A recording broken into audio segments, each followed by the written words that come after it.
आपके साथ प्रगति ठाकुर और आप देख रहे हैं छत्तीसगढ़ और मध्य प्रदेश में तेजी से अपनी अलग पहचान बनाने वाला चैनल इंडिया टाउन न्यूज। आप सभी का स्वागत करते हुए आइए सबसे पहले डालते हैं आज की प्रमुख खबरों पर एक नजर। जारी हुआ कांग्रेस का घोषणा किसानों के लिए किए खास वादे, भरोसे का पत्र नाम देकर जिला मुख्यालय तक एक साथ हुआ विमोचन। घोषणा पत्र में हर वर्ग का जिक्र। रमन सिंह ने संस्कार धानी में की प्रेस कॉन्फ्रेंस, भाजपा के घोषणा पत्र का किया बखान, कहा हर वर्ग का रखा गया ख्याल। फिर बनेगी भाजपा की सरकार, प्रदेश उपाध्यक्ष मधुसूदन भी रहे मौजूद। भूपेश बघेल पहुंचे राजनांदगांव, कांग्रेस के घोषणा पत्र पर की पत्रकारों से बातचीत, कहा भरोसे के इस पत्र में रखा गया गांव, गरीब, किसान, युवा और महिलाओं का ध्यान, भाजपा पर साधा निशाना। पीयूष गोयल ने कमलनाथ और दिग्विजय को बताया कोई जय वीरू की नहीं जोड़ी, बेटों को स्थापित करने हो रही लड़ाई, प्याज की महंगाई से लेकर राजनीति पर दिए जवाब। और अब खबरें विस्तार से। छत्तीसगढ़ प्रदेश प्रभारी कुमारी सैलजा ने पत्रकार वार्ता को संबोधित करते हुए कांग्रेस की चुनावी घोषणा पत्र पुस्तक का किया विमोचन, जो भाजपा के घोषणा पत्र को जवाबी टक्कर देने की कोशिश है। इसे कांग्रेस पार्टी ने 15 बड़े वादों के साथ जारी किया है। कांग्रेस पार्टी के द्वारा सभी संभाग मुख्यालयों और जिलों में वरिष्ठ नेताओं जरिए कांग्रेस का घोषणा पत्र जारी किया, जिसे पार्टी किसानों का भरोसे का पत्र कह रही है। रायपुर में कुमारी सैलजा ने इसका विमोचन करते हुए कहा कि भरोसा शब्द किसी के साथ जुड़ता है तो कांग्रेस के साथ जुड़ता है, जुमला शब्द किसी के साथ जुड़ता है वो भाजपा के साथ जुड़ता है। कांग्रेस के इस घोषणा पत्र की मुख्य बातों पर डालते हैं एक नजर, जिसमें पार्टी ने कहा है कि सरकार बनाते ही किसानों का कर्ज माफ करेंगे। 1 नवंबर से धान खरीदी हो रही है, प्रति एकड़ 20 क्विंटल की खरीदी हो रही है। छत्तीसगढ़ में धान खरीदी 3200 रुपए में कांग्रेस करेगी। सभी सरकारी स्कूल और कॉलेज में केजी से पीजी तक फ्री एजुकेशन। तेंदुपत्ता प्रति बोरा 6000 रुपए, 2000 रुपए बढ़ाया गया। संग्राहक को 4000 रुपए सालाना बोनस। भूमिहीन मजदूरों को 10,000 सालाना मिलेंगे, पहले 7,000 मिलते थे। 2640 अभी धान मिल रहा है, इसके बाद 3200 रुपए प्रति क्विंटल धान खरीदी जाएगी। बिजली 200 यूनिट प्रतिमाह बिजली फ्री, 50 लाख उपभोक्ताओं को मिलेगा लाभ। 500 रुपए की सब्सिडी सिलेंडर लेने पर हर महिला के खाते में जमा हो जाएगा। 17.5 लाख लोगों को मुख्यमंत्री आवास योजना के तहत आवास देंगे। 63 लघु वनोपज की एमएसपी पर 10 रुपए प्रति किलो अतिरिक्त मिलेंगे। बीपीएल परिवारों को 10 लाख तक का मुफ्त इलाज, डॉक्टर खूबचंद बघेल स्वास्थ्य योजना के तहत। एपीएल परिवारों को 5 लाख इलाज मुफ्त। छत्तीसगढ़ के निवासियों की आकस्मिक या सड़क दुर्घटनाओं में निशुल्क स्वास्थ्य सुविधा उपलब्ध कराई जाएगी। सभी सरकारी स्कूल अपग्रेड होंगे। स्वामी आत्मानंद स्कूल में परिवर्तन होगा। महिला स्वयं सहायता समूहों का कर्ज भी माफ होंगे। छत्तीसगढ़ में जातीय जनगणना होगी। युवाओं को उद्योगों के 50% सब्सिडी के साथ कर्ज मिलेगा। छत्तीसगढ़ में अंत्येष्टि के लिए लकड़ियां सरकार देगी। इन घोषणाओं के साथ ही कांग्रेस पार्टी ने भारतीय जनता पार्टी का वो रिपोर्ट कार्ड भी सामने रखने की कोशिश की, जो घोषणाएं भाजपा सरकार ने की थी और अब तक शेष है। Bureau report, India Town news. प्रधानमंत्री नरेंद्र मोदी छत्तीसगढ़ प्रवास के दौरान राजनांदगांव जिले की धर्मनगरी डोंगरगढ़ पहुंचे। इस दौरान पीएम मोदी ने मां बमलेश्वरी की पूजा अर्चना कर आशीर्वाद लिया। इसके बाद मंदिर की परिक्रमा कर देशवासियों के लिए खुशहाली की कामना की। प्रधानमंत्री नरेंद्र मोदी 10 साल के अंतराल में तीसरी बार धर्मनगरी डोंगरगढ़ पहुंचे। प्रधानमंत्री ने चंद्रगिरी तीर्थ स्थल में आचार्य विद्यासागर महाराज के दर्शन करने के बाद मां बमलेश्वरी की पूजा अर्चना कर आशीर्वाद लिया। इसके बाद मंदिर की परिक्रमा कर देशवासियों के लिए खुशहाली की कामना की। प्रधानमंत्री के डोंगरगढ़ कार्यक्रम को देखते हुए चंद्रगिरी, प्रज्ञागिरी मैदान एवं मां बमलेश्वरी मंदिर के आसपास के इलाकों में बड़ी संख्या में आला अधिकारियों और स्पेशल फोर्स को तैनात कर पूरे इलाके को छावनी में तब्दील कर दिया गया। प्रधानमंत्री ने सर्वप्रथम डोंगरगढ़ 2014 के लोकसभा चुनाव के पहले कॉलेज ग्राउंड में जनसभा को संबोधित किया था। इसके बाद 21 फरवरी 2016 को प्रज्ञागिरी मैदान पहुंचे थे। डोंगरगढ़ से इंडिया टाउन न्यूज के लिए सचिन जाम्बुलकर की रिपोर्ट। मुख्यमंत्री भूपेश बघेल राजनांदगांव प्रवास के दौरान मोतीपुर में आयोजित आम सभा में शामिल हुए। इस दौरान वरिष्ठ पदाधिकारी एवं कार्यकर्ता बड़ी संख्या में उपस्थित रहे। राजनांदगांव शहर के मोतीपुर में कांग्रेस द्वारा आम सभा का आयोजन किया गया, जिसमें मुख्यमंत्री भूपेश शामिल हुए। इस दौरान सीएम भूपेश ने कांग्रेस का घोषणा पत्र जारी किया, जिसे भरोसा का घोषणा पत्र नाम दिया गया है। प्रेस कॉन्फ्रेंस के दौरान मुख्यमंत्री भूपेश बघेल ने पत्रकारों से घोषणा पत्र के बारे में जिक्र करते हुए कहा कि पहले की तरह इस बार भी किसानों का कर्ज माफ होगा। किसानों को अब धान का 3200 रुपए प्रति क्विंटल मिलेगा। तेंदुपत्ता का प्रति बोरा 6000 रुपए और 4000 रुपए सालाना बोनस दिया जाएगा।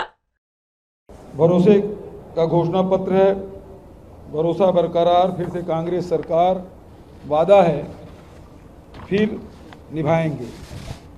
तो पहली बात इसमें से गारंटी के रूप में हमारे नेता राहुल जी, खड़गे जी, प्रियंका जी, शैलजा जी ने गारंटी के रूप में दी है। तो 20 क्विंटल धान खरीदी की शुरुआत तो हम लोगों ने पहले कर दिया, 1 नवंबर से शुरू हो चुका है। दूसरा, इस बार भी किसानों का कर्ज माफ़ होगा। सभी सरकारी स्कूलों कॉलेजों में केजी से लेकर पीजी तक शिक्षा मुफ्त होगी।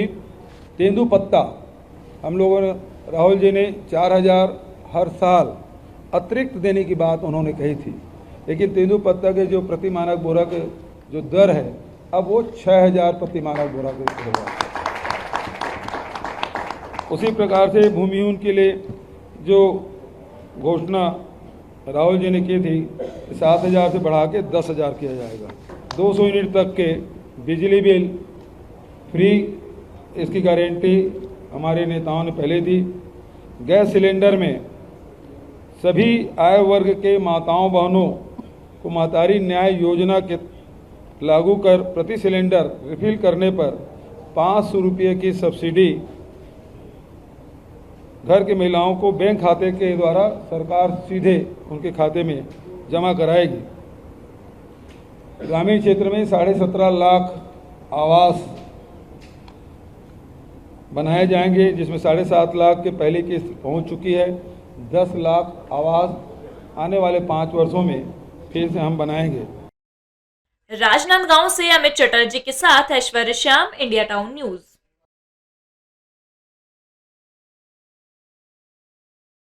राजनांदगांव के निजी होटल में भारतीय जनता पार्टी ने पत्रकार वार्ता आयोजित की, जिसमें पूर्व मुख्यमंत्री और राजनांदगांव से भाजपा के प्रत्याशी डॉक्टर रमन सिंह और प्रदेश उपाध्यक्ष मधुसूदन यादव ने पत्रकारों से चर्चा की। भाजपा के घोषणा पत्र जारी होने के बाद राजनांदगांव शहर में प्रेस वार्ता की गई। भाजपा प्रत्याशी डॉक्टर रमन सिंह ने पत्रकारों से चर्चा करते हुए भूपेश सरकार पर पूरे 5 साल तक भ्रष्टाचार में संलिप्त रहने का आरोप लगाया है। महादेव ऑनलाइन सट्टा ऐप में सरकार की भूमिका होने की बात कहते हुए भूपेश बघेल को तत्काल पद से इस्तीफा देने की बात कही।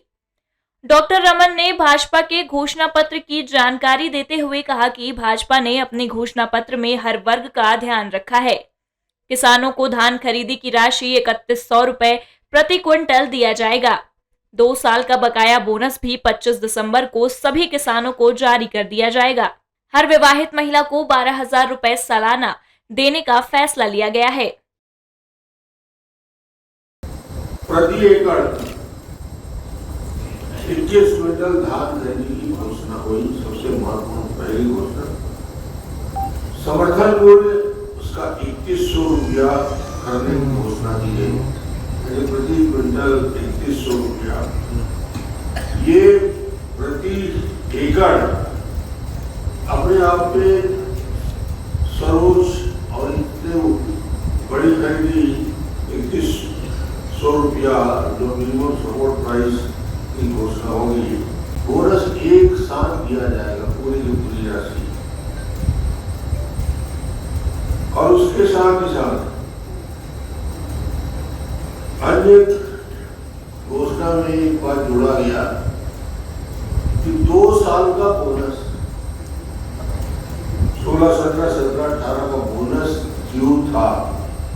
कांग्रेस ने घोषणा पत्र में उसको लिखा हुआ था कांग्रेस ने तो अपनी घोषणा पत्र में नहीं डाला, मगर भारतीय जनता पार्टी ने कल की घोषणा में 2 साल के बोनस 25 दिसंबर को माननीय अटल बिहारी वाजपेयी जी के जन्मदिन पर किसानों के खाते में ट्रांसफर हो जाएगा, ऐसी घोषणा भी हुई है। जो 2 साल का बकाया बोनस है वो भी मिलेगा। महतारी बंधन योजना के तहत प्रत्येक विवाहिता महिला को 12,000 की वार्षिक वित्तीय सहायता प्रदान की जाएगी। विवाहिता की संख्या घर में 1 भी हो सकता है, 2 भी हो सकता है, 3 भी हो सकता है। उनको 12,000 रुपया वार्षिक मिलेगा। भाजपा प्रदेश उपाध्यक्ष मधुसूदन यादव ने कहा कि बीते विधानसभा चुनाव में कांग्रेस नेता राहुल गांधी ने बीएनसी मिल को दोबारा शुरू करने की बात की थी, लेकिन इस बार उन्होंने इस मामले में कुछ नहीं कहा। भाजपा कार्यकाल में मेडिकल कॉलेज बना है, लेकिन कांग्रेस यहां उपकरण तक की व्यवस्था नहीं कर सकी। भारतीय जनता पार्टी की सरकार ने 21 करोड़ की लागत से इंटरनेशनल हॉकी स्टेडियम बनाया है। CM Bhupesh Baghel flood light के लिए 2 करोड़ की घोषणा कर राशि तक नहीं दे पाए। यादव ने भूपेश सरकार पर राजनांदगांव से अन्याय करने की बात कही। 21 करोड़ की लागत से हमारा स्टोर क्लब बना है, आज उसकी हालत देख लीजिए, मेंटेनेंस नहीं है। उन्होंने कहा था कि मैं 2 करोड़ रुपए दूंगा और यहाँ फ्लड लाइट लगेगा। 21 करोड़ की लागत से वो बना। हमारे ऊपर आरोप लगा कि डॉक्टर साहब 15 साल रहे लेकिन लाइट नहीं लगाए। अरे भैया, आपने वोट करके गए तो आपने क्यों नहीं लगाया? राजनांदगांव से अमित चटर्जी के साथ Aishwarya Shyam, India Town news. अब वक्त तो चला एक ब्रेक का। ब्रेक के बाद देखेंगे देश प्रदेश से जुड़ी कुछ और खबरें।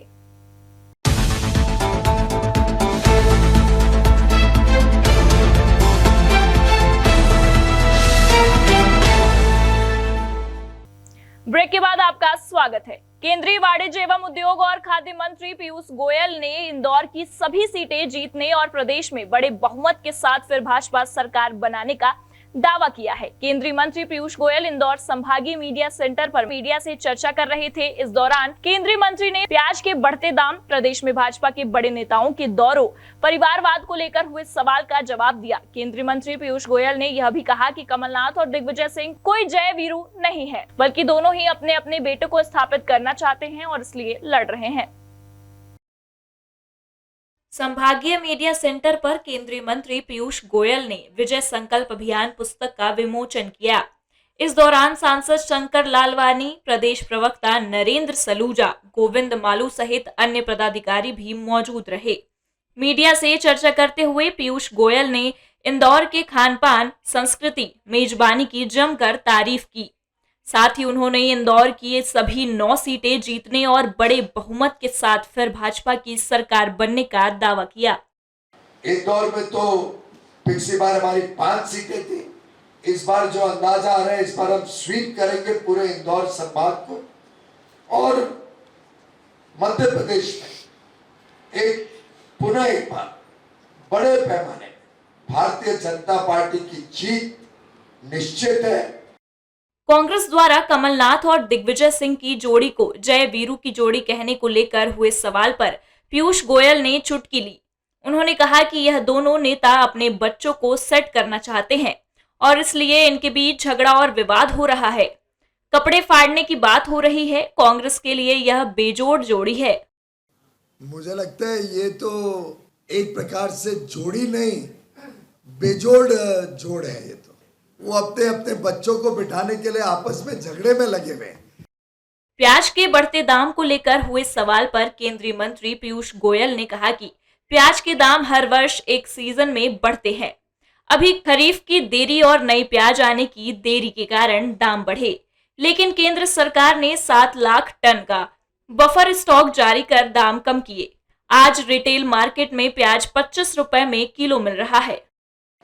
कि केंद्र सरकार ने रिटेल में, खुदरा में प्याज को 25 रुपए में उपलब्ध कराया और जो किसानों से महंगा प्याज खरीदा था उसका जो भार है वो केंद्र सरकार ने पूरी तरीके से अपने ऊपर लिया, लेकिन जनता को 25 रुपए में प्याज उपलब्ध कराया।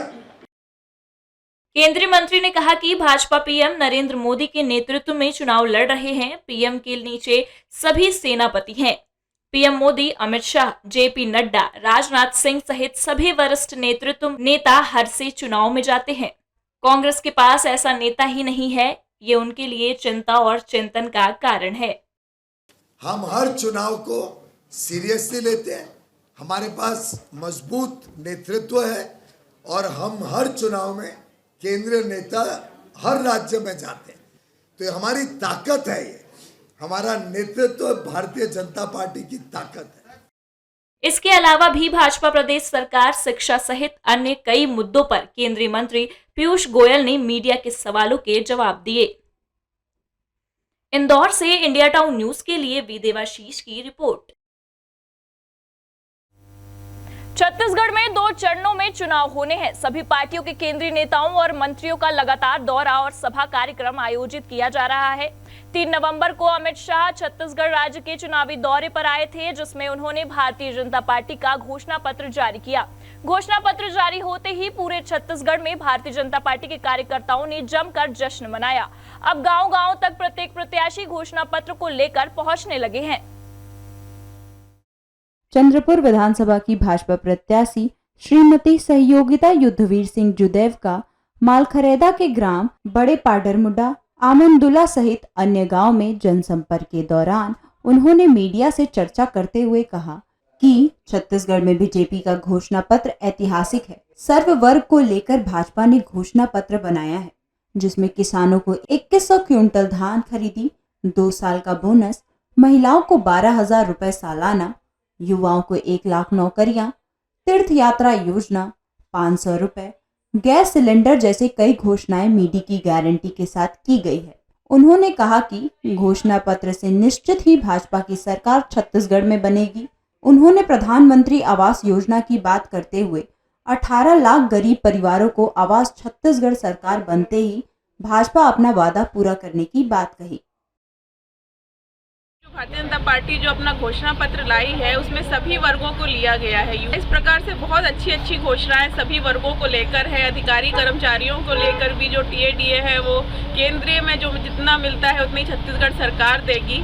तो सबको कुछ ना कुछ देने का काम भारतीय जनता पार्टी की सरकार करेगी अगर सरकार बनती है। तो बहुत अच्छा घोषणा पत्र है, इसीलिए कांग्रेस की सरकार बिल्कुल तिलमिला गई है, क्योंकि उनसे बढ़कर घोषणा पत्र भारतीय जनता पार्टी लाई है और छत्तीसगढ़ को सम्मान देने का काम भारतीय जनता पार्टी ने किया है। इंडिया टाउन न्यूज के लिए शक्ति से करण अजगल्ले।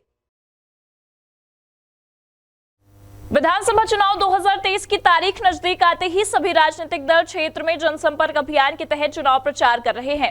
कांग्रेस पार्टी सरकार की योजनाओं को लेकर जनता के पास पहुंच रही है, तो वहीं भाजपा केंद्र सरकार की योजनाओं को लेकर मतदाताओं के पास अपने चुनावी वादों को लेकर संपर्क साध रही है। अन्य पार्टियों के द्वारा दोनों ही सरकार की सफलता विफलता पर फर्क बताकर जनता के पास पहुंचकर मतदाताओं से अपने पक्ष में मतदान करने की अपील कर रही है। ऐसे में रायपुर उत्तर विधानसभा क्षेत्र में इंडिया टाउन न्यूज की टीम ने ऑटो चालकों के बीच पहुंचकर चुनावी माहौल का जायजा लिया। छत्तीसगढ़ में चुनाव के नामांकन भरने के बाद सभी राजनीतिक पार्टी अपनी अपनी तैयारी में जुट चुके हैं। कहीं अपने प्रचार प्रसार के लिए गाड़ी घोड़े का उपयोग कर रहे हैं, तो कहीं लाउड स्पीकर का उपयोग कर रहे हैं। अब हम जानते हैं कि जनता जो इस तमाम जो करार कर रहे हैं, तमाम जो प्रत्याशी के द्वारा यहाँ पे लुभाने की बात कर रहे हैं, तो अब जनता की राय जानते हैं कि राय क्योंकि इन प्रमुख मुद्दों को लेकर के जनता सरकार चुनना चाहती है। हमारे बीच हम राजधानी रायपुर में उत्तर विधानसभा में है, जहाँ पर रेलवे स्टेशन के बाद जो ऑटो चालक संघ के सचिव है रमेश शर्मा, उनसे बात करते हैं कि उनको सरकार अगर आने तो किस तरह सरकार की क्या उनकी प्रमुख मांगे होती है। चाहे सरकार बीजेपी की आए या कांग्रेस की आए, हम अपनी प्रमुख मांगे हैं जो ऑटो चालकों की है। उसमें हमने मांग रखा था जो ऑटो 10 साल का जो परमिट जिनका 10 साल का मिलता है उनको 12 साल या 15 साल किया जाए, उनका लाइफ टाइम बढ़ाया जाए। और ऑटो वाले के लिए हमने आवास सुविधा के बारे में बात की थी। आवास उनको एक जगह निर्धारित रेट पे जो गवर्नमेंट का जो सब्सिडी मिलता है उस रेट से हमको अगर आवास उपलब्ध कराया जाए। तीसरा हम लोग का था कि असंगठित क्षेत्र में जो काम करते हैं उसमें ऑटो वाले भी आते हैं, जिनका मजदूर कार्ड बनता है संगठित क्षेत्र का, उनके लिए हम पेंशन योजना 60 साल के बाद हमने मांग रखी है। बिल्कुल, ये आप तमाम की बातें कर रहे हैं, मांग जो रखे हैं, तो सरकार जो आने के बाद अगर कांग्रेस को हो चाहे भाजपा को हो, तो उसको लेकर के आप और क्या संदेश देना चाहेंगे? अगर नहीं होती तो आप सरकार को क्या संदेश देंगे? नहीं, अभी देखो, ये घोषणा पत्र बीजेपी वाले आए थे, हमारी बात सुने हैं। हम चाहते हैं कि अगर कांग्रेस वाले भी आके हमसे मिले तो हम यही बात रखेंगे, सरकार किसी की भी आए, ऑटो वाले की सुख सुविधा का ध्यान रखे, यही चाहते हैं। बिल्कुल, हमारे बीच और भी जो सवारी यहाँ पे यात्री हैं उनसे पूछते हैं कि क्षेत्र में कैसा सरकार चाहिए? भाजपा की सरकार आनी चाहिए। पूरे रायपुर शहर को आप जाके देख लो, पूरे छोड़ खाद दिए हैं, हर रोड खुदा हुआ है और बनाने का नाम नहीं लेते। जबकि भाजपा की उस समय विकास बहुत हुआ, जहाँ रोड नहीं था वहाँ रोड बनाया गया और सारे सड़कों को चौड़ीकरण किया गया है, उसमें बहुत सुविधा है। अभी तो कुछ हो ही नहीं है, सिर्फ ये बस किसानों को भी दिया जा रहा है। लेकिन अनाउंस किए कि किसानों का कर्जा माफ होगा, तो 5 साल पहले कर्जा माफ किए थे, फिर अभी कर्जा माफ करेंगे, तो आप कर क्या रहे थे 5 साल से? जब किसान गरीबी है, कर्जा नहीं दे सकता, तो 5 साल से आप क्या किए गरीबी किसानों को? और सिर्फ किसान ही है छत्तीसगढ़ में क्या? और भी पब्लिक है, ठेके वाले हैं, वो रेहड़ी पकड़ने वाले हैं, उनके लिए आप क्या सोचेंगे? सिर्फ किसान का कर्जा माफ कर रहे हैं? क्या है, विकास बिहार में होता है, लेकिन ये जो 1 साल से 6 महीने का रोड पूरा हुआ बना ही नहीं रहा है, वो खुदा ही हुआ है, सिर्फ वो सूख वाली सीमेंटेड कर रहे हैं। अब जैसे ऑटो वाले हैं, सब कोई है, अब जैसे आवास योजना चाहिए, प्रधानमंत्री आवास योजना से उससे वो आता है पैसा। छत्तीसगढ़ गवर्नमेंट जब बनी कांग्रेस की, तो 3 साल तो रोक भी दिया, वो पैसा फिर वापस चला गया। उसके बाद फिर अभी भी कुछ नहीं दे रहा, और अभी भी वो अपने हिस्से का पैसा छत्तीसगढ़ गवर्नमेंट नहीं देती है, जो सेंट्रल का पैसा आता है वही देती है। देखो, यहाँ पे अलग अलग यात्री हैं, अलग अलग लोग हैं, उनसे जानते हैं कि राय उनसे पूछते हैं कि क्या विधानसभा चुनाव के लिए कैसा उनको प्रत्याशित किया और कैसे उनकी जो मांगे हैं उनको पूरा करने के लिए यहाँ बात करते हैं। कुलदीप जुनेजा और पुरेंद्र मिश्रा जी का यहाँ पे भाजपा मैदान में उतारे हैं, तो कैसे सरकार चाहते हैं? जी, वो कुलदीप जुनेजा वो तो कांग्रेस से है ना, वो तो जीतते हैं हर बार, उनको जीतना ही है। क्या ऐसा किए हैं कांग्रेस ने, कुलदीप जुनेजा ने विधायक रहे हुए आपको जो विकास कार्य दिखते हैं? वो आम आदमी के बीच में रहते हैं विधायक। अभी जाओ आप मिलना तो आप चले जाओ, आप में हम चले जाएं, हम मिल लेंगे, ये खासियत है उनकी। ऑटो चालक के लिए तो कांग्रेस में इतनी सुविधा हमको मिली है कि आज तक कोई सरकार में मिली नहीं। हम अपनी बात बता रहे हैं, दुनिया की बात नहीं बता रहे। ऑटो चालक को बहुत बड़ी राहत मिली, बहुत बड़ी, कि मतलब हमें जो पुलिस पहले परेशान करती थी अब नहीं करती है उतना जितना पहले करती। छत्तीसगढ़ में चुनाव को लेकर के जो तैयारी चल रही है और जो सरकार के द्वारा महिला सुरक्षा को लेकर के बड़े बड़े वादे किए हैं, बातें की हैं, आप गृहिणी हैं, महिला घर भी संभालती हैं, बच्चे संभालते हैं, उसके बाद आप आटे भी कभी संकल्प कर रहे हैं, भक्त लालन पालन कर रहे हैं, तो कैसे चुनौती देखते हैं कि सरकार जो महिला सुरक्षा को कैसे यहाँ पे आयुक्त का बात करती है? सबसे पहले तो दारू भट्टी बंद करवाएंगे बोले थे, दारू भट्टी बंद नहीं करवाए हैं और घर घर में लड़ाई झगड़ा हो रहा है। सरकार ऐसा सरकार आए कि जो रायपुर छत्तीसगढ़ के अंदर में दारू भट्टी ना हो, मैं ये चाहती हूँ। और दूसरा बात तो मैं यही बोलूँगी, भाई बैटरी निकाले हैं गाड़ी इसका, लेकिन चार्जर पॉइंट जरूर रहना चाहिए, या तो पूरा बैटरी बंद करवा दे। अब यहाँ आ रहे हैं हम लोग, है ना, लड़ाई झगड़ा भी होता है, अपना बच्चे का परवरिश कर रहे हैं, है ना, होता है, कोई भी बात हो जाती है हम लोग के बीच में, और घर को भी देखना, इधर भी देखना, सब तरफ देख रहे हैं। लेकिन मैं भी बाहर से आती हूँ भाई, दुर्ग जिला से आती हूँ, तो चार्जर पॉइंट तो रहना चाहिए। कहेंगे अगर जो मांगे को लेकर कहते हैं तो आप सरकार क्या चाहते हैं, कांग्रेस या भाजपा? अब सरकार भाजपा जीते या कांग्रेस जीते, अपने को तो कोई मतलब ही नहीं है। और महंगाई तो इतना बढ़ चुका है भाई, बहुत जोरों से ज्यादा बढ़ गया। मैं क्या बताऊँ, कैसे विधायक आएगा उसके ऊपर है, चुनाव पर कौन लाएगा क्यों नहीं आएगा। आ लेंगे, भाजपा को लाना है, बोलो ना, बदलाव जरूरी है। कांग्रेस चाहे चाहे भाजपा है, हमको तो करना है। ये तो हाफ बिजली बिल किया है, हाफ बिजली बिल भी नहीं किया है, उनको ऑटो रिक्शा चलाते हैं, यहाँ चार्जिंग पॉइंट भी नहीं है। बाहर स्टेट में जाकर धमतरी में देखो, अभनपुर में चार्जिंग पॉइंट बनाए या हमारे नगर निगम या तो कोई चार्जिंग पॉइंट नहीं दिया है। रायपुर क्षेत्र में कहीं चार्जिंग पॉइंट नहीं है। लाभ जो ले रहे हैं उसको दे रहे हैं भैया, हमको तो लाभ नहीं मिला। हम क्या बताएं, लेडीज के नाम में 1 लाख बोल दिया है, हम तो अपने नाम में लिए ई-रिक्शा, हमको तो मिला नहीं। पहले भाजपा सरकार थे उस समय हमको 50,000 मिला था सब्सिडी, पहले ई-रिक्शा लिए थे। अब इसकी सरकार में हम इसके राज में लिए हैं, अभी तक सब्सिडी क्या उसको आरटीओ वाली सब्सिडी भी नहीं आए हैं। साल भर हो गए हमारा गाड़ी को, क्या सब्सिडी देगा है? देखो यहाँ पर तो ज़्यादातर वसूली ज़्यादा है, ऑटो और तो जैसे बाहरी गाड़ी आते जाते पर से ज़्यादा वसूली करेगा आपको। 5 साल के अंदर में बहुत ज़्यादा काम हुआ। और छत्तीसगढ़ में देखा जाए तो विकास के नाम से एक हवा चला था, लेकिन विकास कुछ नहीं। 5 साल सब काम ठप पड़े, पूरा खादी कर। और वही काम है, जगह जगह दारू भट्टी खोलना है। ये रोड से लेकर भनपुरी गिरगांव तक देख रहे 6 से 7 दारू भट्टी हो गई, वही 2-3 खड़ी है। नहीं तो लॉकडाउन में कैसे लोग रह गए थे, वही सीधी बात है। मुख्यमंत्री भूपेश बघेल ने कहा है कि दारू भट्टी अगर बंद कराते लॉकडाउन में लोग सैनिटाइजर पी के लाखों कई लोग मरे भी हैं, तो ऐसा नवक ना है। अगर आप लोग पीना बंद कर देंगे तो मैं सरकार बंद कर दूंगा। जब बंद होगा ना तो अपने आप जनता सुधर जाएंगे भाई। 2-4 तो ऐसा केस मिलता है, लेकिन न सुधर जाएंगे अपने आप। इसलिए हम यही चाहते हैं सरकार से कि हमेशा बंद किया जाए।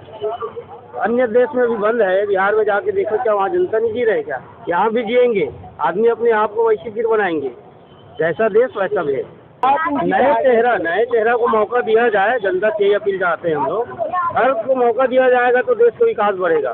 जो पुराने आदमी है वो विकास में ध्यान नहीं देते, वो जेब ही भरेंगे, सीधी सी बात है। इसीलिए हम चाहते हैं जनता से कि नए सरकार को दो, नए सरकार चुनो, बदलवो तभी काम बनेंगे, अन्यथा काम नहीं बनेगा। सर तो अभी रोड की चीजें देख के ही परेशान है। ऐसा रोड है कि गाड़ी चलाने में बहुत दिक्कत हो रहा है और बहुत जगह सुविधा भी नहीं मिल पा रहा है। हमको जैसा सुविधा मिलना चाहिए रिक्शा चलाते हैं, पर हमको नई स्टेज मिला है, न कहीं मिला, कुछ मिला है। और जहाँ भी जाते हैं वहाँ से रह जाता है, कहा जाता है कि रिक्शा वाले लोगों को कोई स्टेज नहीं है, रोड में घूमो। भद्र व्यवहार अच्छा नहीं लगता है लोगों को। फिर भी रोजी रोटी चलाना है, घर परिवार है, जिस वजह से नहीं चले। तो थोड़ा महिलाओं के प्रति जागरूक हो जाए सरकार और प्रोत्साहन हम लोग करें तो हम लोग थोड़ा सा आगे बढ़ने की कोशिश कर रहे हैं। और बाकी रोड की व्यवस्था तो काफ़ी खराब है यहाँ पे। आप चूँकि दिव्यांग भी हैं और गृहिणी में मतलब गृहिणी भी घर चला रहे हैं और पूरा जवाबदारी थी आपकी, तो कहीं चुनौती देखते हैं कि जब आप शहर में निकलते हैं तो कानून महिला सुरक्षा को लेकर के तमाम जो बातें हैं कितना कारगर साबित हो रहा है? सर यहाँ की काफ़ी चीज़ सहयोग करती है मेरे लिए, पर जैसे कि और आगे और सहयोग मिलना चाहिए, जैसे कि ट्रेन वगैरह मिलना चाहिए, वो नहीं मिल पा रहा है। इस वजह से काफ़ी दिक्कत हो जा रहा है सवारी बैठाने में, उठाने में। कभी कभी ये सब चीज़ थोड़ा सा मध्य ध्यान में रखती है सरकार, अलग से व्यवस्था करेगी, ज़्यादा अच्छा रहेगा। हम लोग 2-3 बार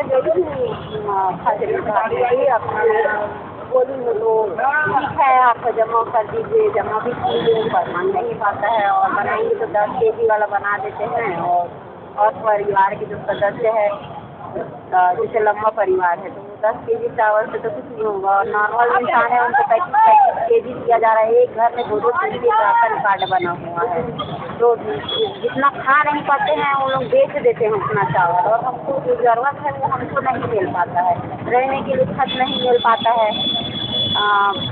बहुत सारी ऐसा फॉर्मेलिटी रख देते हैं कि इतना साल का रिकॉर्ड चाहिए, उतना साल का रिकॉर्ड चाहिए। तो इतना रिकॉर्ड ढूंढते ही हालत ख़राब हो जा रहा है सर। जबकि हम लोगों को एक छत होना बहुत ज़रूरी है। मैं तो विज्ञान महिला भी हूँ और ऊपर से एक विधवा भी हूँ। एक छोटा बच्चा लेके मैं रेंट के रोड पे रह रही हूँ।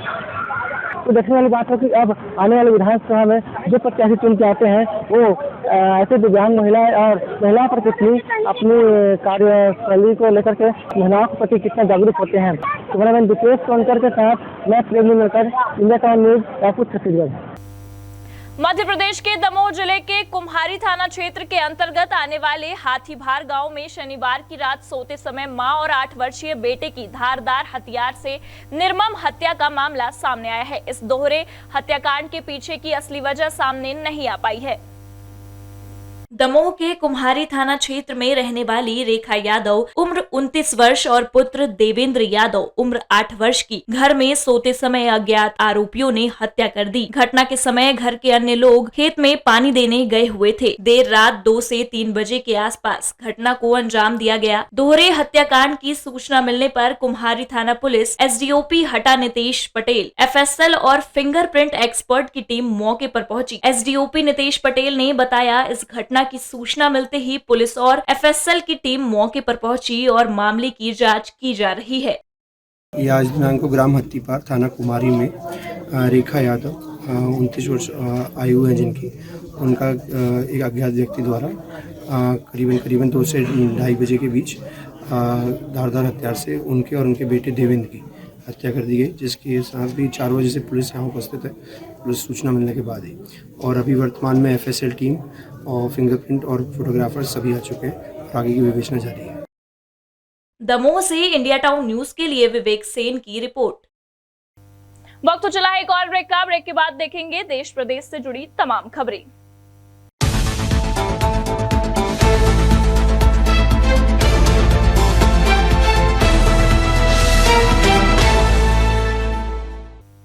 ब्रेक के बाद एक बार फिर आपका स्वागत है। जबलपुर में चुनाव आयोग व पुलिस प्रशासन की कार्यवाही से सराफा व्यापारियों में आक्रोश देखने को मिल रहा है। जहां सराफा एसोसिएशन जबलपुर के साथ महाकौशल और Jabalpur chamber of commerce CAIT जैसी व्यापारी संस्थाओं ने विधानसभा चुनाव एवं मतदान का बहिष्कार करने का ऐलान किया है। विधानसभा चुनाव को लेकर निर्वाचन आयोग के निर्देश पर जबलपुर सहित आसपास के जिलों में चेकिंग प्वाइंट बनाए गए हैं, जहां पर सराफा कारोबारियों को चेकिंग के नाम पर परेशान किया जा रहा है। सराफा कारोबारियों का कहना है कि पुष्य नक्षत्र, धनतेरस व दीपावली साल भर का सबसे बड़ा त्योहार होता है, जिसमें अधिकतर लोग सोने चांदी की खरीदी करते हैं। लेकिन इस वर्ष विधानसभा चुनाव को लेकर निर्वाचन आयोग की सख्ती से 50,000 रुपए से अधिक नकदी या फिर जेवर मिलने पर जब्त किया जाएगा। इस तरह के निर्देश सराफा कारोबारियों के लिए परेशानी का कारण बन गए हैं। पूरा कारोबार प्रभावित हो रहा है। सराफा कारोबारियों ने यह भी कहा कि हमें निर्वाचन आयोग से न ही पुलिस प्रशासन से परेशानी है, जिसके चलते सराफा एसोसिएशन, सराफा व्यापारी, कारीगर, पटवा, जौहरी, गलाई, टंच, दलाल संघ के करीब 10,000 परिवार चुनाव का बहिष्कार करेंगे। सराफा एसोसिएशन के इस निर्णय का Mahakoshal chamber of commerce, Jabalpur chamber सहित अन्य व्यापारी संघ ने समर्थन किया है। वो पुलिस वाला जिसको कोई ज्ञान नहीं, वो जब्ती कर रहा है। सारे बिल वाउचर देखने के बाद हमारा अगर लाखों में रुपए नकद है तो उसके बिल है, क्योंकि हम 2 लाख तक की कैश बिल काट सकते हैं। हाट बाजार जाएगा तो दिन भर जो सेल होगी, एक हार 2.5-3 लाख का बनता है, आप सबको भी देते हैं। और अगर 5-6 ऐसे बड़े बिल मिल गए तो 10 लाख से ऊपर की रकम उसके पास होती है। स्थिति हो रही कि दुकान से जो दिन भर में कैश आई, दूसरे दिन जमा करने जा रहा है बैंक, पुलिस ने रोक लिया। वो रुपए जब्त कर दिए। रात को घर लेके जा रहे हैं, जो छोटा दुकानदार है रुपए, वो उसको पुलिस ने रोक लिया, वो जब्ती कर ली। बिल वाउचर होने के बाद भी जो लगातार कार्रवाई हो रही है, उसका घनघोर हम लोगों ने विरोध किया है। तो कल आम सभा बुलाई सराफा की और हमने चुनाव का बहिष्कार करने की घोषणा की है। Shiv Prasad Vishwakarma, India Town News, Jabalpur. Basantpur थाना अंतर्गत करमडीहा गांव में रिटायर आर्मी जवान की हत्या के मामले में पुलिस को बड़ी सफलता मिली है। पुलिस की टीम ने 24 घंटे के अंदर ही नाबालिग के साथ 3 आरोपियों को गिरफ्तार कर लिया है। महिला के पहले प्रेमी ने रिटायर आर्मी जवान का मिस्ट्री प्लान रचकर सुपारी किलर के हाथों हत्या कराई थी।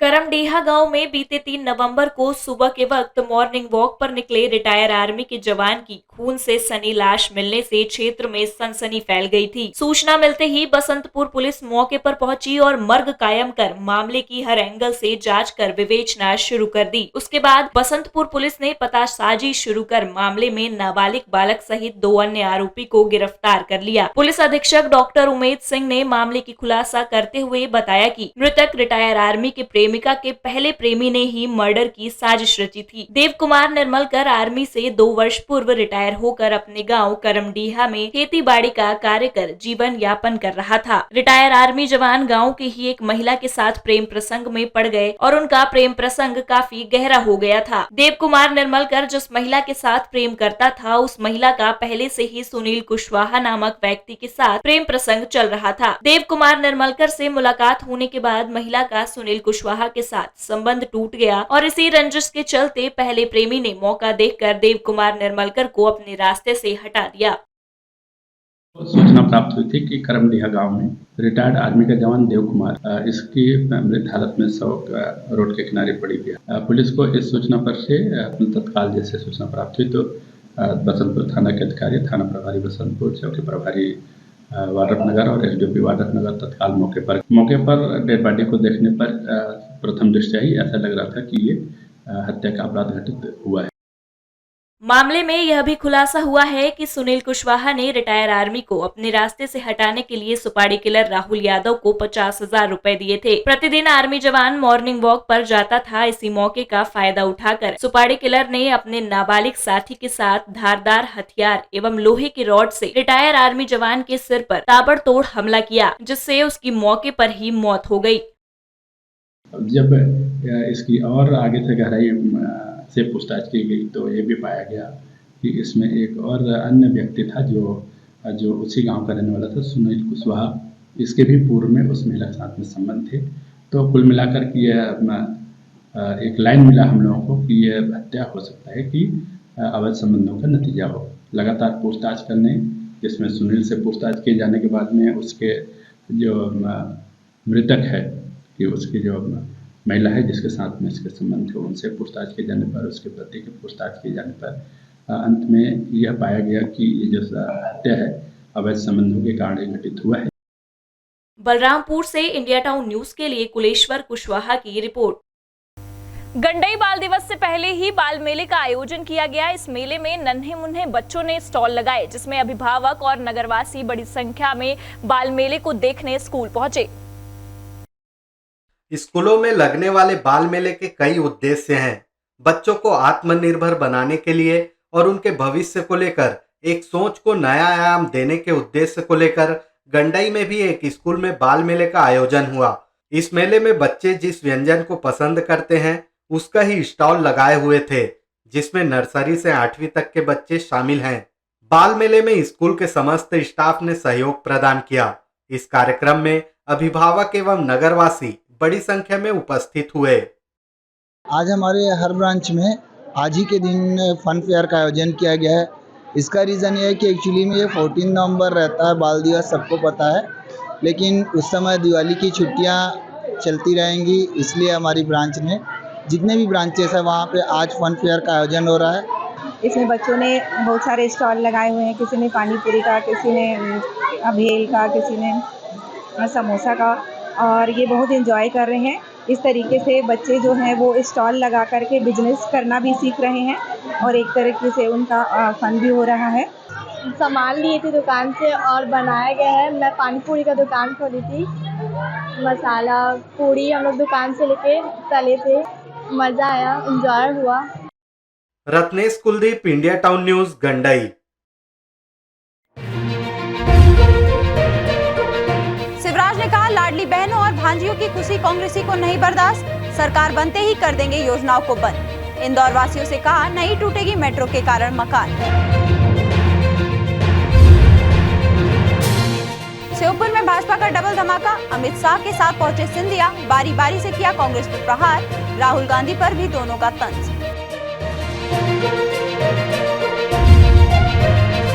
कांग्रेस के प्रदेश प्रवक्ता ने भाजपा के घोषणा पत्र को बताया जुमला पत्र। इंडिया टाउन न्यूज से खास बातचीत में बोले धनंजय ठाकुर, प्रदेश की भोली भाली जनता को किया जा रहा गुमराह। रीवा में पत्रकार पर हमला, भाजपा प्रत्याशी समर्थकों पर कैमरा छीनने का आरोप। पहले धमकाया फिर की मारपीट, पुलिस ने कहा जांच के बाद होगी कार्यवाही। और अब खबरें विस्तार से। मुख्यमंत्री शिवराज सिंह चौहान शनिवार को इंदौर पहुंचे। इंदौर में उन्होंने राऊ, इंदौर विधानसभा 5 और इंदौर विधानसभा 3 के प्रत्याशियों से समर्थन में सभा की। इस दौरान मुख्यमंत्री ने अपनी सरकार की उपलब्धियां गिनाई, वहीं कांग्रेस पर निशाना साधने से भी नहीं चूके। शनिवार शाम प्रदेश के मुख्यमंत्री शिवराज सिंह चौहान ने सबसे पहले राऊ विधानसभा में भाजपा प्रत्याशी मधु वर्मा के समर्थन में जनसभा की। इसके बाद वे इंदौर विधानसभा 5 में महेंद्र हार्डिया और फिर अंत में इंदौर विधानसभा क्षेत्र क्रमांक 3 में गोलू शुक्ला के समर्थन में प्रचार करने गए। इस दौरान उन्होंने जनसभा को भी संबोधित किया। इस दौरान सीएम ने कहा कि इंदौर शहर में भाजपा ने विकास की नई गाथा लिखी। चारों ओर विकास हो रहा है, लेकिन कांग्रेस घटिया राजनीति पर उतर आई है। उन्होंने कहा कि कांग्रेस के एक नेता ने मेरी बहनों को कहा है कि यदि भाजपा की सरकार आई तो तुम्हारे घर का चूल्हा नहीं जलने देगी। सीएम ने कहा कि कांग्रेस को जो कहना है उन्हें कह ले, बहनों और भांजियों को कुछ कहा तो यह बर्दाश्त नहीं किया जाएगा। कांग्रेस घटिया स्तर पर उतर आई है। उनके नेता, उनके कार्यकर्ता जनता को डरा रहे हैं, धमका रहे हैं। पहले अधिकारी कर्मचारियों को डराया कि कमलनाथ की चक्की बहुत बारीक पीसती है। अधिकारियों को डराते, कर्मचारियों को डराते, लेकिन आज तो उनमें उनके एक नेता ने महिला सेल्फ हेल्प ग्रुप की बहनों को डराते हुए भाषण दिया कि अगर हमारी सरकार आई तो तुम्हारे घरों का चूल्हा नहीं जलेगा और तुम्हारे बच्चे भूखे रह जाएंगे। अब ये जो डराने का काम है, मैं कह रहा हूँ कमलनाथ जी से और दिग्विजय सिंह जी से कि कांग्रेस इस स्तर पर ना उतरे। क्या सेल्फ हेल्प ग्रुप की बहनों को डराओगे, धमका के वोट लोगे? क्या उनको अपने मन से अपनी पार्टी चुनने का अधिकार नहीं है? उनको डराया और धमकाया जा रहा है। अरे मुझसे दुश्मनी है तो बदला मुझसे लो, मेरे बारे में कुछ भी ऊटपटांग बोलो, लेकिन अगर बहनों को डराया धमकाया और उनके बच्चों को भूखा मार देंगे, ऐसी बात की तो हम ऐसा कहने वालों को छोड़ेंगे नहीं। सीएम ने विधानसभा 5 के भाजपा प्रत्याशी महेंद्र हार्डिया के समर्थन के लिए हुई सभा में कहा कि कांग्रेस अफवाह फैला रही है कि मेट्रो के कारण लोगों के घर भी तोड़े जाएंगे। मुख्यमंत्री के इस दौरे पर प्रदेश और नगर भाजपा के कई पदाधिकारी, नेता और कार्यकर्ता भी मौजूद रहे। इंडिया टाउन न्यूज के लिए इंदौर से वी देवाशीष। श्योपुर जिले में केंद्रीय गृह मंत्री और ज्योतिरादित्य सिंधिया ने सभा की और कांग्रेस पार्टी के नेताओं पर जमकर प्रहार किए। अमित शाह ने कहा कि मध्य प्रदेश के लोग इस साल 3 बार दिवाली मनाएंगे। पहला रोशनी का त्योहार होगा, दूसरी भारतीय जनता पार्टी की जीत की और तीसरी प्रधानमंत्री नरेंद्र मोदी द्वारा अयोध्या में भगवान रामलला की मूर्ति स्थापित की जाएगी। केंद्रीय गृह मंत्री अमित शाह ने कहा कि कांग्रेस पार्टी ने हमेशा संस्कृति का अपमान किया। मोदी जी ने न केवल राम मंदिर बनाया, महाकाल कॉरिडोर, बाबा विश्वनाथ का कॉरिडोर, बद्रीनाथ, केदारनाथ का जीर्णोद्धार और सोमनाथ के मंदिर को भी सोने का बनवाने की शुरुआत मोदी जी ने की है। मोदी जी को फिर से प्रधानमंत्री बनाना है या नहीं बनाना है? भाजपा सरकार बनानी है या नहीं बनानी है? तो ऐसी आवाज नहीं चलेगी। दोनों हाथ उठाइए, विजय के संकल्प की मुट्ठी बीजिए। ज्योतिरादित्य सिंधिया ने आम सभा को संबोधित करते हुए कहा कि भाजपा सरकार ने मेरे पिताजी के सपने को साकार कर दिखाया है और हमारा श्योपुर जिला अब विश्व पटल के नक्शे पर आ गया है। प्रधानमंत्री जी ने अपने सालगिरह पर पिछले वर्ष चीते जो ला दिए, उससे श्योपुर का नाम विश्व पटल पर उजागर हो गया। मैं धन्यवाद देना चाहता हूं शिवराज सिंह जी को। मेरे पूज्य पिताजी के नाम पर श्रीमान माधवराव सिंधिया बृहद सिंचाई परियोजना 6,600 करोड़ की 1.5 लाख हेक्टेयर भूमि सिंचित होगी। कूडो नदी से मेरे श्योपुर जिले को भी पानी मिलेगी। अब एक प्रश्न है कि अगर ये सब कमल के फूल के निशान ने किया है। श्योपुर से इंडिया टाउन न्यूज के लिए उमेश सक्सेना की रिपोर्ट। विधानसभा क्षेत्र सेमरिया में ग्राउंड रिपोर्टिंग करने गए एक इलेक्ट्रॉनिक चैनल के पत्रकार के साथ मारपीट एवं कैमरा छीनने की घटना सामने आई है। घटना की रिपोर्ट थाना चौरहटा में दर्ज कराई गई है। इस मामले में पुलिस अधीक्षक विवेक सिंह ने कहा है कि मामले के तथ्यों की जांच कर कार्रवाई की जाएगी। शनिवार 4 नवंबर को सेमरिया विधानसभा क्षेत्र के धौचट गांव में भाजपा प्रत्याशी केपी त्रिपाठी की एक सभा चल रही थी। बताया गया है कि उस वक्त प्रत्याशी केपी त्रिपाठी ने मतदाताओं से कुछ लुभाने वादे कर रहे थे, जिसे एक पत्रकार ने अपने कैमरे में कैद कर लिया। यह बात जब केपी त्रिपाठी के समर्थकों को पता लगी तो विधायक के इन समर्थकों द्वारा पत्रकार रामानंद पांडे से पहले तो कैमरा छीन लिया गया, फिर उसके बाद मारपीट की गई। सेमरिया भाजपा प्रत्याशी केपी त्रिपाठी की सभा चल रही थी। वहाँ हम लोग कवरेज करना शुरू किए, रिकॉर्डिंग कर रहे थे। उस समय विधायक केपी त्रिपाठी के द्वारा कहा जा रहा था कि पायल बांटे तो पायल लो, गद्दा बांटे गद्दा लो, कंबल बांटे कंबल लो, दारू बेचे दारू लो, सब कुछ लो और वोट देना है। तो ये सब चीज़ें हमारे कैमरे में रिकॉर्ड हो गई थी। जैसे उनके आदमियों ने देखा कि ये कैमरे में सब ये चीज़ें रिकॉर्ड हो गई है तो केपी त्रिपाठी ने इशारा कर दिया, तो उनके पीए आए और मेरा कैमरा छीन लिया। हमारे जो सहयोगी थे संदीप पांडे, उनका मोबाइल छीन लिया और हम लोगों को पकड़कर ज़बरदस्ती कमरे के अंदर ले जाना चाह रहे थे। आसपास के लोग मौके पर पहुंच गए और उन्होंने बीच बचाव किया, हम लोग वहां से बचे। इस संबंध में पुलिस अधीक्षक विवेक सिंह ने कहा कि इस तरह की घटनाएं नहीं होनी चाहिए। उन्होंने जांच कर कार्यवाही किए जाने का आश्वासन दिया है। माध्यम से भी जानकारी मिली है कि गांव में किसी कार्यक्रम में कुछ पत्रकारों का कैमरा छीनने का शिकायत मिली है और जिसको संभवतः उन्होंने चौरहटा थाने में दिया है और जैसे भी शिकायत होगी, जो भी तथ्य आएंगे उसके आधार पर पुलिस में कार्रवाई की जाएगी। पत्रकार रामानंद पांडे ने बताया कि पूर्व में भी 2 बार जानलेवा हमला किया गया था और उनकी गाड़ी तोड़ दी गई थी, जिसकी वे रिपोर्ट थाने में दर्ज करवा चुके हैं, लेकिन प्रशासनिक स्तर पर कोई कार्रवाई नहीं हुई। यह तीसरी घटना होना बताया गया है। इस घटनाक्रम से रीवा जिले के पत्रकारों में खासा आक्रोश है। इंडिया टाउन न्यूज के लिए रीवा से मोहम्मद समीम सौदागर। मंदसौर जिले के पिपलिया मंडी थाना क्षेत्र में दिन दहाड़े कृषि मंडी के सामने आईसीआईसीआई बैंक के बाहर से 2 नकाबपोश बदमाशों ने लूट की, जिससे मौके पर अफरा तफरी का माहौल हो गया। कृषि मंडी व्यापारी के मुनीम से करीब 38 लाख की लूट की घटना को अंजाम देकर लुटेरे भाग गए। बदमाश एक वाइट कलर की बाइक लेकर आए थे, जिनके पास बेसबॉल का बैट और पिस्टल थी, जिन्हें बाद में पुलिस के द्वारा गिरफ्तार कर लिया गया है। पिपलिया मंडी में कृषि उपज मंडी के व्यापारी रूपचंद होतवानी का मुनीम लाला जैन आईसीआईसीआई बैंक से रुपए निकालने गया था, जहां से वह वापस मंडी में मौजूद ऑफिस लौट रहा था। इसी बीच बैंक से बाहर निकलते ही बाइक सवार 2 अज्ञात नकाबपोश बदमाश आए और मुनीम पर बेसबॉल से हमला किया और बदमाश लाखों रुपए से भरा बैग लेकर मौके से फरार हो गए। सूचना मिलते ही पुलिस भी मौके पर पहुंची और सीसीटीवी देख बदमाशों को ढूंढने में लग गई। करीब 1 घंटे बाद बदमाशों को ग्रामीण द्वारा घेरने की जानकारी मिली।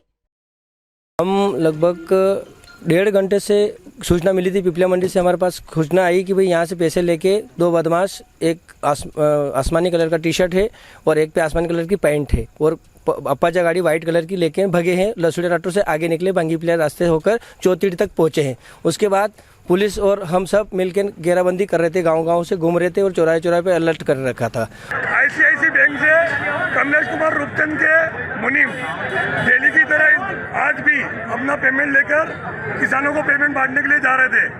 तभी यहाँ पर कोई 2 बदमाश अज्ञात आए, उन्होंने उनसे बैग छीना और गाड़ी लेकर भाग गए। आईसीआईसी के सीसीटीवी कैमरे में उनकी गाड़ी और उनके चेहरे नजर आ रहे हैं, उनका जो वेश पहन रखा उन्होंने वो नजर आ रहे हैं। पुलिस और ग्रामीणों को देख बदमाश लाखों रुपए से भरा बैग और गाड़ी छोड़कर खेतों की तरफ भाग गए। पुलिस के मुताबिक दोनों आरोपी एक खोह में पानी के बीच छिपे रहे। इस दौरान आरोपियों को ड्रोन कैमरे से भी तलाश किया गया। आखिरकार दोनों आरोपी अरबाज पिता साबिर निवासी नाहर सयाद मंदसौर और असलम पिता आबिद मेव निवासी खाजपुर मंदसौर को गिरफ्तार कर लिया। ये बैंक से पैसा लेके निकल रहे थे तो एक व्यक्ति के द्वारा इनका रास्ता रोका गया और डंडे से वार किया गया इनके ऊपर और बैग छीन के जो पैसों से भरा हुआ बैग है वो छीन के निकल गया मोटरसाइकिल पर बैठ के। तत्काल ही नाकाबंदी की गई, जैसी सूचना मिली पुलिस पार्टियां भी विभिन्न डायरेक्शन पर रवाना हो गई थी। साथ साथ ग्रामीण जनों का भी काफ़ी इसमें सहयोग मिला और घेराबंदी की गई। इसके बाद हमने अगर टेक्निकल डेटा निकालना शुरू किया और इन्वेस्टिगेशन आगे बढ़ाई तो उसमें एक आरोपी का नाम क्लियर हो गया था। इसका नाम अरबाज पिता साबिर खान पठान जो कि 25 साल का है, नार सैयद का रहने वाला है, हमारे मंदसौर शहर का ही रहने वाला है। इसके द्वारा घटना करना निकला था। जब इसके आगे इसको हमने ट्रैक करना शुरू किया तो आज इसको हिरासत में लेने में सफलता हासिल हुई। इसमें हम लोगों को पुलिस बल और चुनाव के समय प्रशासन का अलर्ट मोड पर होने के दावे लगातार किए जा रहे हैं। ऐसे में लूट की घटना को अंजाम देकर दोनों बदमाशों का भाग जाना और फिर भारी मशक्कत के बाद पकड़ा जाना कहीं न कहीं चाक चौबंद व्यवस्था के दावे पर प्रश्न चिन्ह है। इंडिया टाउन न्यूज के लिए मंदसौर से ललित शंकर धाकड़। अब वक्त हो चला है एक ब्रेक का। ब्रेक के बाद देखेंगे देश प्रदेश से जुड़ी कुछ और भी खबरें।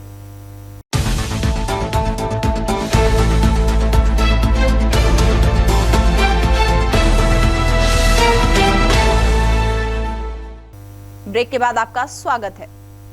भाजपा के घोषणा पत्र जारी होते ही राजनीतिक गलियारे में सरगर्मियां बढ़ गई हैं।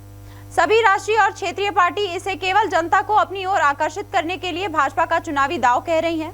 कांग्रेस ने तो भाजपा के इस घोषणा पत्र को जुमला पत्र भी कह दिया, जिसका कहना है कि इसके पहले भी भाजपा ने 15 सालों तक अपनी चुनावी घोषणाओं का एक भी वादा पूरा नहीं किया। भाजपा केवल छत्तीसगढ़ की भोली वाली जनता को अपनी बातों में फंसाना चाहती है, लेकिन अब जनता समझ गई है कि भाजपा जुमलाबाज है। छत्तीसगढ़ की जनता भाजपा की इन झूठी बातों में नहीं आने वाली है।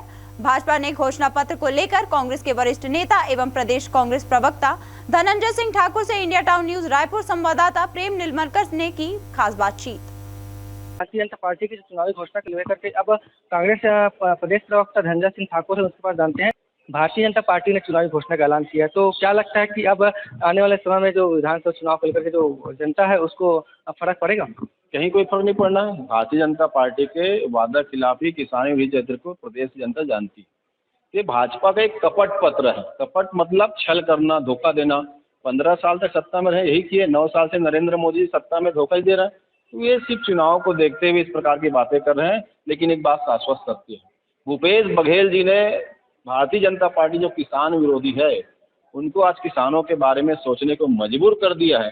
भले भाजपा के लोग कपटपूर्ण तरीके से इस प्रकार की बात कर रहे हैं, लेकिन आज किसानों के बारे में सोच रहे भूपेश बघेल सरकार की योजनाओं का नतीजा है। और लगातार आप देखेंगे, ये तो सरकार में थे ना, 3100 धान की कीमत 300 बोनस इन्होंने नहीं दिया। नरेंद्र मोदी जी ने किसानों को जो आमदनी बढ़ाने का वादा किया 2022 तक वो नहीं किया। स्वामीनाथन कमेटी के लागत मूल्य के अनुसार उपज देने का वादा किया था, नहीं दिया। 2 करोड़ रोजगार देने का वादा नहीं किया। और महंगाई के देश पीड़ित है। जब जनता महंगाई में बात करती थी तो यही अमित शाह जी कहते थे राष्ट्र के बाहर देखिए महंगाई बढ़ी हुई है। आज 500 रुपए में सिलेंडर देने का वादा कर रहे हैं, जब लग रहा है कि भारतीय जनता पार्टी की राजनीति का सुपड़ा साफ हो रहा है। मैं तो कहता हूँ आप केंद्र में बैठे हुए हैं, सिलेंडर के दाम का तय करने का अधिकार आपके पास में। आप केंद्र से आदेश जारी करिए कि सिलेंडर 410 में मिलेगा, जब कांग्रेस जो देती थी उस प्रकार से पूरे देश को लाभ होगा। सिर्फ कपट पत्र है इनका। भारतीय जनता पार्टी के केंद्रीय गृह मंत्री अमित शाह ने घोषणा पत्र में शामिल किया और बोला कि घोषणा पत्र शामिल करने के बाद उन्होंने बड़े दावा किया कि जो कांग्रेस 5 साल में जो सरकार को जो झूठे वादे करके जनता को झांक की है, तो उसको लेकर के अब भारतीय जनता पार्टी सरकार आती है तो सारे वादे पूरा करेंगी। तो केंद्र में 9 साल से किसकी सरकार है? किसानों को आमदनी बढ़ाने का वादा किसने किया था? नरेंद्र मोदी ने किया था ना। किसानों को स्वामीनाथन कमेटी के सिफारिश और लागत मुक्त 1.5 गुना समर्थन देने का वादा किसने किया था? नरेंद्र मोदी ने किया था। 2 करोड़ रोजगार प्रतिवर्ष देने का वादा किसने किया था युवाओं से देश के? नरेंद्र मोदी ने किया था। 15-15 लाख रुपए खाते में आएंगे, 30 रुपए 35 रुपए लीटर में पेट्रोल डीजल मिलेंगे, महंगाई कम होगी, वादा किसने किया था? नरेंद्र मोदी ने किए थे कि कोई विदेश से कोई आके किया था?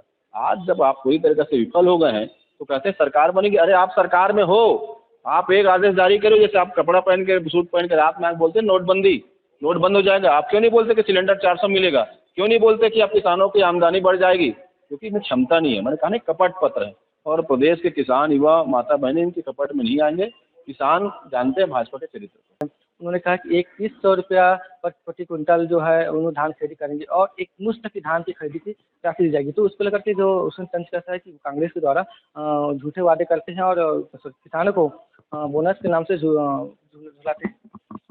नरेंद्र मोदी जी, मैंने कहा नरेंद्र मोदी जी 9 साल में किसानों में क्या काम किए? वादा के अनुसार वो वादा भी नहीं किए और छत्तीसगढ़ में आकर भारतीय जनता पार्टी का झूठ नहीं चलेगा। ये 3100 कर ले, 3200 कर ले, 3500 कर ले, 4000 कर ले, किसानों पे भरोसा नहीं करेंगे। उनको पता है ये धोखेबाज लोग हैं और अमित शाह जी का कोई भरोसा थोड़ी ना। यही अमित शाह जी है जो नरेंद्र मोदी जी के घोषणाओं को जुमला बताते हैं। अब जो अमित शाह जी ने जुमला घोषणाएं की है, हो सकता है उसको जेपी नड्डा जी जुमला बता दे। ये धोखेबाज लोग हैं, इनकी बातों पर कोई आने वाला नहीं। ये थे हमारे बीच कांग्रेस के प्रदेश प्रवक्ता धनंजय सिंह ठाकुर, जिन्होंने साफ तौर पर कहा कि जो भारतीय जनता पार्टी की आज जो घोषणा पत्र शामिल हुई है, उस घोषणा पत्र में जो जनता को ठगने का काम के लिए अब देखने वाली बात होगी जनता अब किसको विधानसभा चुनाव में अपना आशीर्वाद देती है। कैमरा मैन दिशवेश के साथ मैं Prem Nimbkar, India Town News, Jaipur, Chhattisgarh. जैसे जैसे चुनाव नजदीक आ रहे हैं, प्रत्याशी अपने कार्यकर्ताओं के साथ जोर शोर से जनता को साधने में लगे हैं। जनता के बीच जाकर अपनी उपलब्धियां बता रहे हैं। ऐसे में कुछ प्रत्याशी जनता के बीच कुछ अलग अंदाज में भी पहुंच रहे हैं। खरगोन शहर में बीजेपी प्रत्याशी बालकृष्ण पाटीदार कुछ अलग अंदाज में चुनाव प्रचार करते नजर आए। जो घोड़े पर सवार होकर जनता के बीच पहुंचे, वही नए अंदाज में प्रचार करने पहुंचे भाजपा प्रत्याशी का अनोखा अंदाज मतदाताओं को हटकर लगा। पूर्व मंत्री बालकृष्ण पाटीदार को भाजपा ने खरगोन शहर से उम्मीदवार बनाया है, जो घोड़सवारी करते हुए वार्ड नंबर 30 नर्मदा नगर पहुँचे। इंडिया टाउन न्यूज के लिए खरगोन से रविंद्र परमार। गुंडरदेही विधानसभा के कांग्रेस पार्टी से प्रत्याशी के रूप में चुनाव लड़ रहे कुंवर निषाद, जिन्होंने छत्तीसगढ़ में पिछले चुनाव के दौरान दूसरी सबसे बड़ी जीत हासिल की थी और संसदीय सचिव भी बनाए गए थे। कुंवर निषाद से इंडिया टाउन न्यूज चैनल के जिला ब्यूरो खिलावन चंद्राकर ने खास बातचीत की। अभी मोदी जी की गारंटी पत्र जो है, जिसे कहा जा रहा है कि कांग्रेस का ये डुप्लीकेट है, सर इस पे आपका क्या कहना है? वो तो पढ़ने से ही पता चल जाएगा कि जो भाजपा ने अपना घोषणा पत्र जारी किया है, आधे से ज़्यादा जो हमारी गारंटी है, हमने जो वादा किया है उसे कॉपी पेस्ट करके उसमें डाल दिया गया है। इनके पास अब कहने के लिए कुछ नहीं रह गए हैं और नहीं जनता को विश्वास में ले पा रहे हैं। यदि ये किसान के हितैषी हैं तो सबसे पहले कर्जा माफ़ी की बात करते हैं, लेकिन उन्होंने कर्जा माफ़ी की बात नहीं किया। ये जब हम लोग विधानसभा में पास किए कि हम किसानों का धान 15 से 20 कुंटल लेंगे, तो यही भाजपा के इनके ही एक कद्दावर नेता जो पूर्व में मंत्री रहे, उन्होंने कहा कि किसान का इतना उत्पादन नहीं होता तो 20 कुंटल कहाँ से खरीदेंगे, 20 कुंटल कहाँ से बेचेंगे। तो इनके खाने और दिखाने के दांत अलग अलग हैं। जनता सारी चीज़ें समझ चुकी है। अब ये अपने आप को कहीं पर स्थापित नहीं कर पा रहे हैं, तो अनर्गल बयान, अनर्गल प्रालोप और ऐसी लोक लुभावने घोषणा पत्र लेकर आएंगे जो जनता सारी चीज़ें समझ देगी। पिछले समय इन्होंने 2100 रुपये समर्थन में धान खरीदने बोला था और 300 रुपये बोनस देंगे बोले थे, लेकिन वो अभी तक नहीं दे पाए। जनता इसका जवाब उनसे पूछेगी ना, जाए जब बोले जनता, उसके बाद इनको पता चलेगा कि इनकी घोषणा पत्र की असलियत क्या है। सर पुल की जो चावल थी, मोदी जी ने कहा था कि अगर आप बोनस देंगे तो हम पुल की चावल नहीं खरीदेंगे। आज ये भी मतलब कहा जाए बोनस की बात करें, सर इस पे आपका क्या कहना है? देखिए, अब उनको पता चल चुका है कि छत्तीसगढ़ से उनकी ज़मीन क्या है, खसक चुकी है।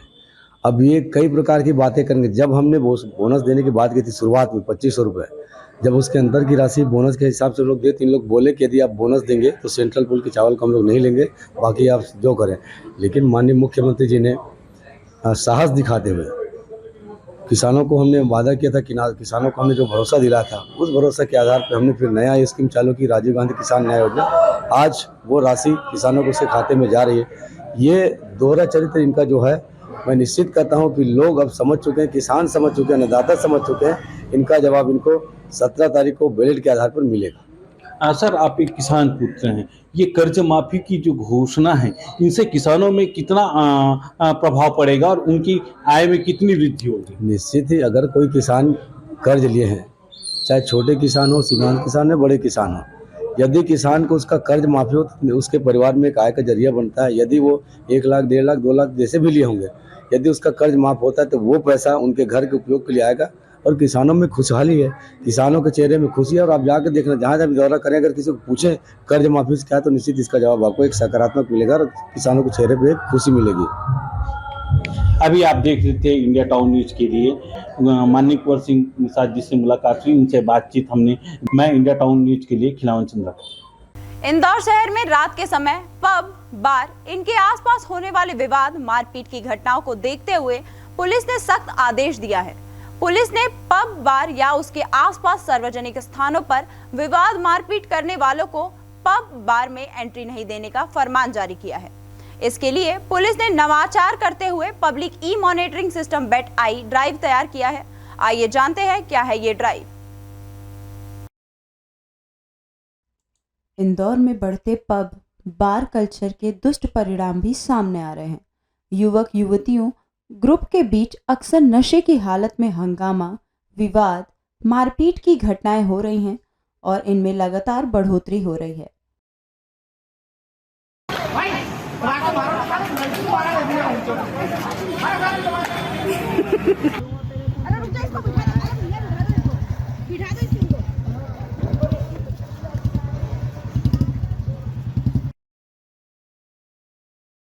ऐसी स्थिति में इंदौर पुलिस ने बड़ी पहल करते हुए पब्लिक ई मॉनिटरिंग सिस्टम बेट आई ड्राइव तैयार किया है।